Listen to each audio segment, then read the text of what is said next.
दिवसाची सुरुवात येशीबरोबर एका सेमिनारमध्ये एक प्रशिक्षक जो असतो हे एक ट्रेनिंग घेत असतो आणि त्या प्रशिक्षकाने काय केलं की एक पाण्याने पूर्ण भरलेला ग्लास आणला आणि एक अर्धा भरलेला ग्लास आणला आणि त्यांनी सर्व उपस्थितांना विचारलं की ह्याच्यातला हलका ग्लास उचलायला कुठला आहे आणि सर्वांनी सांगितलं की तो अर्धा पाण्याने भरलेला जो ग्लास आहे हा उचलण्यामध्ये हलका आहे। मग त्यांनी सांगितलं की ठीक आहे, मग हा अर्धा जो भरलेला आहे ग्लास आणि तो हलका आहे असं तुम्हाला वाटतं, तर तुम्ही हा किती वेळ पकडू ठेवू शकता? कोणी सांगितलं अर्धा तास, कोणी सांगितलं 15 मिनटं पकडू शकतो, पण जास्त पकडून ठेवलं तर आपल्या हाताला काही लई म्हणजे तेवढं पकडू शकणार नाही, आपला हात जड होऊन जाईल आणि आपण थकून जाऊ। प्रशिक्षकांनी सांगितलं ह्याचप्रमाणे आपल्या जीवनातल्या समस्या आहे, आपल्या प्रॉब्लेम आहे, त्या जरी लहान असल्या, त्या जरी कमी असल्या, परंतु जितके वेळ ते आम्ही धरून ठेवू त्याला त्या समस्यांना तितका त्रास आम्हाला होणार आहे।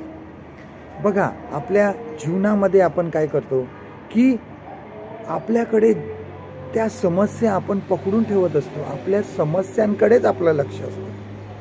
जुन्या करारामध्ये बघा दावीद राजाचं उदाहरण ज्यावेळेस आपण बघतो, गल्ल्याथाविषयी आपण वाचतो, गल्ल्याथाला बघून संपूर्ण इस्रायल सैन्य घाबरून गेलं होतं आणि त्यांच्यासमोर दुसरं काही दिसत नव्हतं, त्यांना फक्त गल्ल्यात दिसत होतं आणि गल्ल्यात ह्याला कसं मारायचं, हा आम्हाला मारून टाकेल अशा प्रकारची भीती त्यांच्या मनामध्ये होती। त्याच्याशिवाय दुसरं त्यांना काही दिसत नव्हतं। हेही ते विसरले होते की सेनाधीश परमेश्वर त्यांच्यासोबत आहे। पण दाविदाने ज्यावेळेस तो गल्ल्याथाबरोबर युद्ध करायला गेला त्यावेळेस त्याला माहीत होतं की परमेश्वर माझ्याबरोबर आहे। गल्ल्यात त्याला समोर दिसत नव्हता, तर परमेश्वर त्याला समोर दिसत होता। त्याने एकच विचार केला की देव माझ्या बाजूला आहे।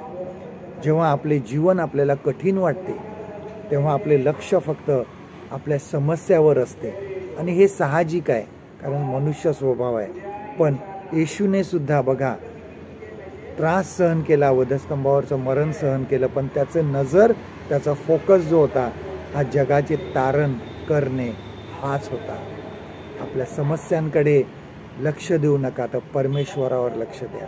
आजचं देवाचं वचन आपल्यासाठी हे आहे, स्तोत्र 121 आणि पहिलं वचन, साम 121 and verse 1, मी आपली दृष्टी पर्वताकडे लावितो, मला सहाय्य कोठून येईल।